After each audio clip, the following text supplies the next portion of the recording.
Hey folks, Philip Beeman here.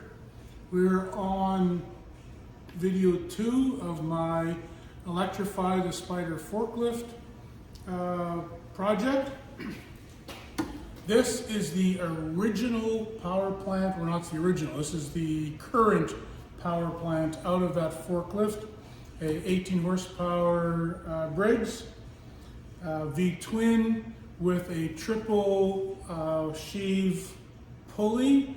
It ran 3 belts that went through a serpentine kind of setup to power the 2 drives and also a hydraulic pump for the motions on the lift and so on.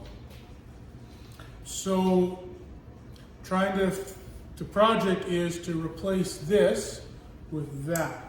And this motor is out of that unit for servicing right now, so it's kind of a perfect time to play around with that. Now the Spider itself is almost, you can just see the top couple inches sticking out of the snow outside, and we're having another blizzard here tonight. So it's going to be a while before this is ready to mount. But in the meantime, I can get ready. I have a second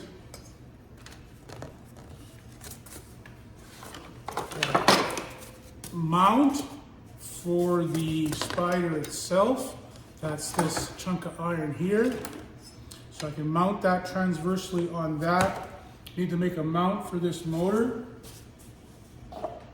And so I had my friends at the aluminum shop in town bend me up this shape, which is then going to fit onto the motor like that, because this thing doesn't have side mounts. It was mounted right here onto the transmission part of the forklift that it came from. So I have cut a jig, which is these holes match the setup on the forklift. So now I have to transfer that onto here. And I think I'm going to save myself a little grief if I, as much as I can, perfectly center this onto the face of this, so that when I also want to make a matching plate at the back to bolt the back of the motor so it's well supported, I have, this is the pattern off the bolt holes on the back, which originally held a bunch of wiring and stuff. It's probably the same pattern as these three bolts here. So if I feel like if I have this perfectly centered, I find perfect center on the back side, I will be closer to getting this doable. So, okay, so I'll work on this a little bit, and I'll inform you of any major changes in plan. Okay, so I've transferred that pattern onto the aluminum. This is, by the way, 1/4 inch aluminum. Aluminum is pretty strong compared to steel, but still works quite nicely. One of the reasons I chose aluminum for this project is with the kind of small hand tools that I have in my shop, I can still make a pretty decent job of this by working aluminum rather than steel. So now I have to drill those holes out larger. I have my flaring bit here. So each step is, I think, 1/16 of an inch. So we'll just gradually step it in, and so you'll see, and I need to make some holes large enough to fit over the bolts that tie the motor together, but then small holes for the bolts that will be threaded to hold the motor. So I have the large ones marked large, and the small ones will just sort of, we'll drill them out 2 steps for now, I think, and we might have to tune those a little bit later. Okay, here we go. So here I want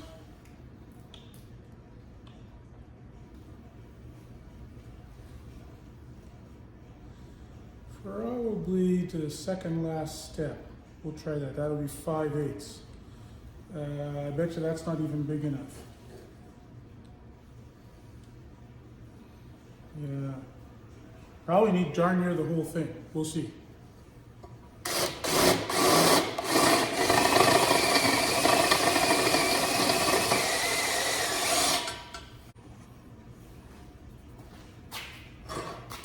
Okay, well, any reservations I had about the strength of this are nullified by the number of hacksaw blades I had to go through to get that on there. I think we probably just need to polish this up a little bit, but we'll see. Now, whether I can get this motor in there kind of like that, I got my doubts. I might have to put a slot through the whole thing. If I do that, I'll do it with a grinding disc or something. Let's play with this a little bit. Easier to lay the motor down. Yeah, it's gonna have to go on like that. And I might even have to pull some of these bolts out. And I have to make that looks, I think it's the same size. Slightly smaller, so transferring that same hole will work on, Well, I got some thinking to do on that too.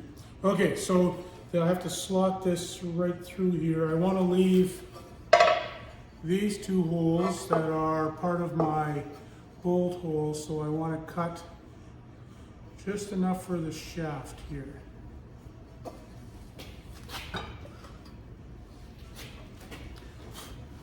And I probably shouldn't be putting filings into this thing, so we're going to maybe set it a bit more off to the side, or I'll maybe work this over here.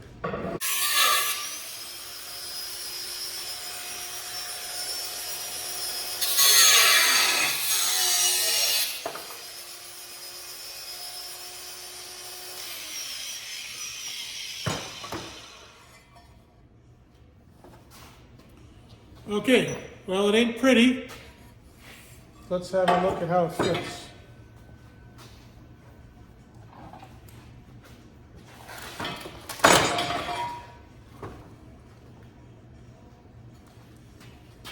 I want this side down. I want it up ultimately, but it'll be down for the purposes of this.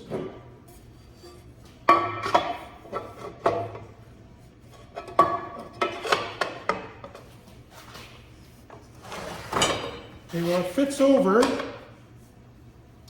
but it won't. Don't think there's enough flex to get it over. Oh, maybe there is.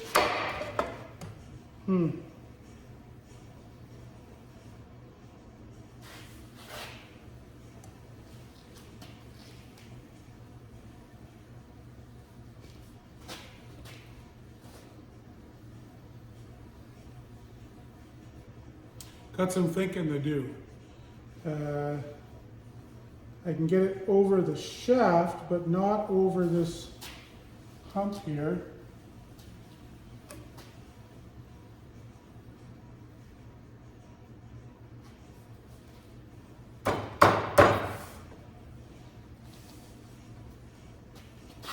And on the back side,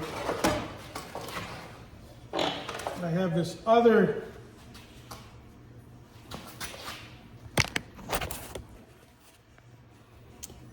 raised portion here. I was planning to use these 3 bolt holes. Yeah, I'm going to have to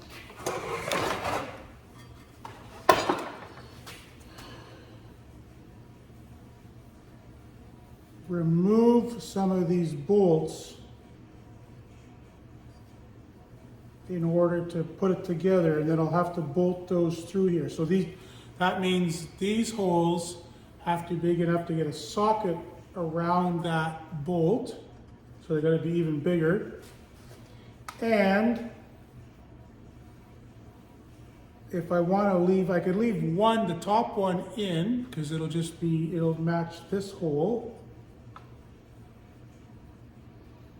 I could V out this and leave the bottom one in there as well, so that I only take 4 out instead of all 6, and there's less chance of that motor falling apart either now during assembly or later during disassembly. So anyways, lots of metal working to do here yet. And then I'm going to have to